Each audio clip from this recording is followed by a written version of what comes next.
when I saw it, I was laughing for like 10 minutes straight. We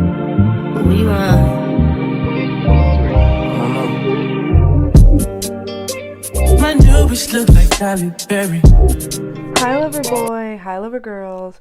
This is another recap of Druski's Could Have Been Love.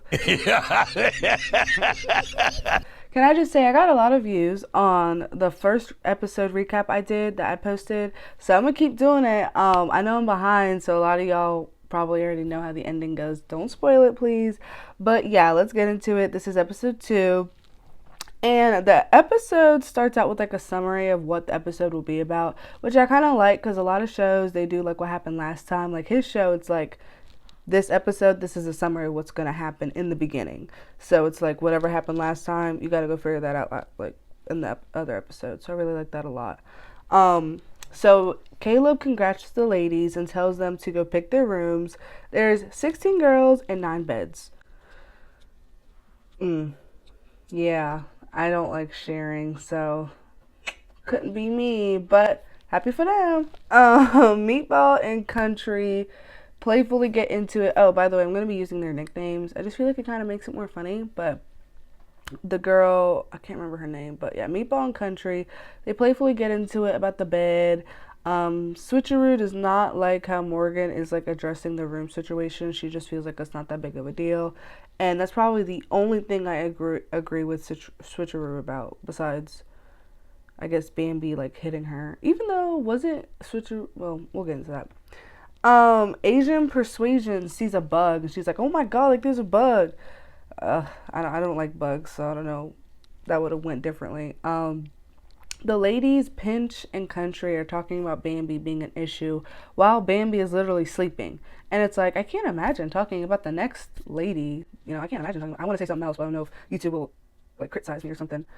So Country starts getting Buck. She grows up hair and she says, how come she don't want to fight?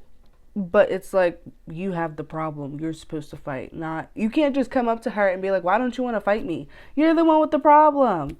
Beat her up. You swing. So, but then she really told her, follow me. Bitch, did you really wake me up out my motherfucking sleep out for this bullshit? No. Bambi's like, I ain't following you for what? Like, if you got the problem, address it here and right now. I like that. Even though I don't really like Bambi, I like that. So now they're in the kitchen. Bambi said she doesn't want to fight. Like, she literally woke up from her sleep. Low-key, can't really blame her. But that would have gotten me so mad, where it's like, all we can do is fight. And she tells Meatball to fight the country girl. And she does. And for me to get mopped by Meatball? Look, win, lose, or draw, I stood on business. This Meatball slaps her and she starts beating her up. And it looked effortlessly. Like, they blurred it out, but from what Meatball has done off of like baddies and just other stuff, it looked like she didn't break a sweat at all. No offense, girl, you kind of got beat up. So Country decides to leave. It's like 3 a.m. But she decided to leave after the fight. I get it. I really do. So the next day, Druski comes in and asks where Country is. He's like, you know, where's she at? They begin to have some drinks. So Druski finds her and they have champagne. Country tells him that Meatball beat her up. I was on the floor sliding all around. I didn't want to do that. Honesty is important, girl. Just be honest. So that's really the end of that. That same day, they have their first challenge, which is like Japanese yoga. Ladies, konnichiwa. What's up? We all ain't Chinese. Konnichiwa is crazy. Tell us what that means. I'm not even Japanese, bitch, stop. And this had me so weak, because Caleb comes up and he's like, konnichiwa. Meatball's like, we ain't even Chinese. Konnichiwa. So uncultured. I was like, that's too funny. And then the yoga instructor is black. Days work with the best. Jackie Chan, Jeremy Lin. Denzel, Will Smith, P. Diddy. Yes, P. Diddy. I mean, not saying black people can't be a Japanese yoga instructor, but it was too funny. It was just such a like irony and a paradox. It was hilarious. After the challenge, Druski and Switcheroo, they start talking about last night. They're walking around the yard, and I've gathered that Bambi and Meatball are friends. Told you wasn't his bitch. Now look at you, you're looking all dumb. You looking all dumb, you just let him walk with another bitch? Or maybe alliances is what I should say. But they start talking to Switcheroo, and they really don't get a good feel of her. Meatball's like, I can tell what type of girl you are, and it's like, I've seen it. Switcheroo is crazy, but at the same time, everyone has fair chance. Like, but she is a snitch though, which we'll get into that. But yeah, they don't feel good about her. Low-key, Bambi didn't really get buck with her like she would have if it was like Morgan or Country. Like, I noticed that. I was like, where's all this energy? But after I thought that, 5 seconds later, they showed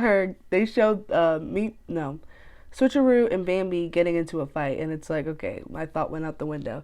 But it was blurred, of course. But it looked like Switcheroo was getting the best of her. She was on top of her and she was like, that's for Morgan. Pew, pew. Bow, bow. And I was like, okay.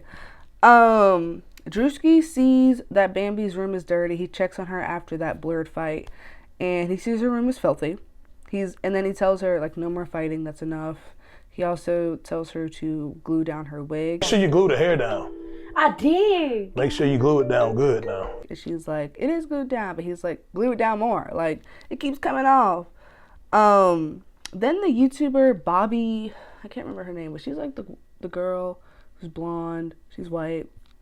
Yeah, she hiding it. Yeah, it's in there though. It's cuffed up. Yeah, she comes in the house for a consultation. That reminds me of like Baggers Club when that one Laura the life coach came, and it's like she wasn't even a real life coach. Like, I guess everyone could talk to someone, right? Wrong. She said that he would be a good stepfather. One of the girls said that when they were talking to Bobby. I feel like it was, who was it? Might have been Country. I don't know, but she said he would be a good stepdaddy, and I was like, stepfather? You got kids? So Bobby starts talking to the ladies. I don't know what gave that. I guess my swag. I don't know. And Meatball confesses to having a boyfriend. Ooh, scandalous. But I knew that already. She tells him that, oh, and then Bobby plays a trick on them. She's just like, by the way, there's no money. Meatball said, all right, I'm gonna head out. Like, girl, that's a joke. It's a lie. You already signed a contract. Like, they legally cannot do that. But that was kind of funny to see. Bobby's just like, you look like you about to pack up. There's no money. I still want to win though. I don't care. Yes, if there's no money, why am I here? Now K Dot. Okay. This scene, when I saw it, I was laughing for like 10 minutes straight. And I was also laughing when I was watching episode 1 because they showed that on like the next clip. That's why I put the meme in the video. So K Dot comes into the studio, and as Bobby and the ladies are speaking, she is in the studio and they're recording that song, and I'm gonna put the clip in there, but it is too funny. Turn me flip around. I'ma do it. Like her rapping and the singing and Druski's ad-libs, it was too much and all. Like, do you, Druski, do you? But that song was hilarious, and I never took it seriously. I mean, would I buy the single? No, but it was funny. It was definitely a key. So yes, so now the next scene happens, and it consists of the ladies doing like a lie detector test, which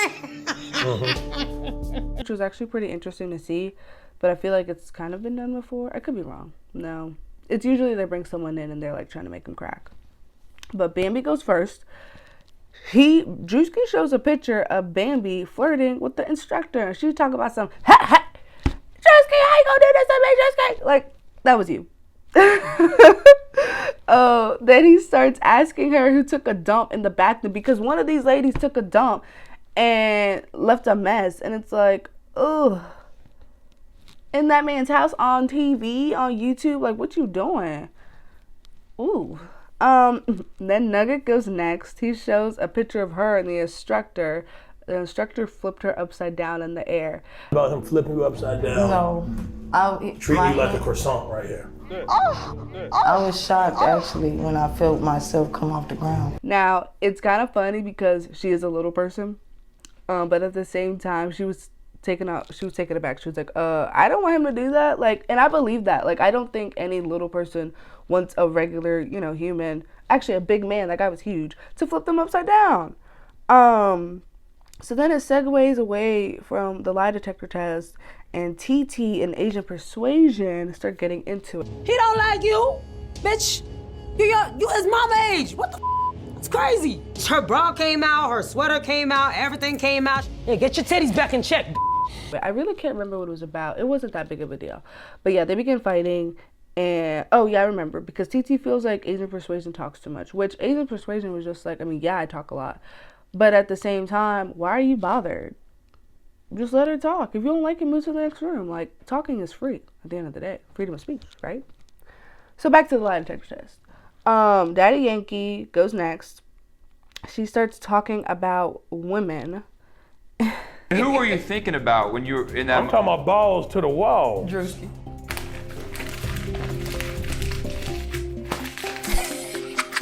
Let me tell you, man. And she says that she thinks Asian Persuasion was the one who messed up the bathroom. Why are you snitching? But he did ask, I guess, who do you think it was? I don't think it was her. I mean, I guess I can't say who I thought it was because it literally could be any of the ladies. But who I think it is based off of me not liking how they act, and that is Bambi. I think it was 100% Bambi. Meatball's next. He asked who took a dump. Like, he's asking all the ladies who took a dump. At this point, everybody took a dump. I don't know, he just looked good and big, busky to me. I ain't never seen no busky man like that. Yeah, busky. And he started taking the cord off of her. He felt like she wasn't being honest about stuff. He was just done with her. He was like, you gotta go. You gotta go. So now elimination is basically the next scene, and there wasn't really anything to that, like any like funny commentary, but he eliminates K-Dot, bye, Morgan, which is Pinch, and Bree, which I totally forgot about her. I think that was the one he was like, his name was Tony or something. Her name was Tony. Yeah, I think that was her. So that's basically the end of episode 2. Let me know how y'all feel about it. If y'all seen it already, if now y'all want to watch it after my recap. Like, comment, and subscribe. And yeah, we're out. Bye.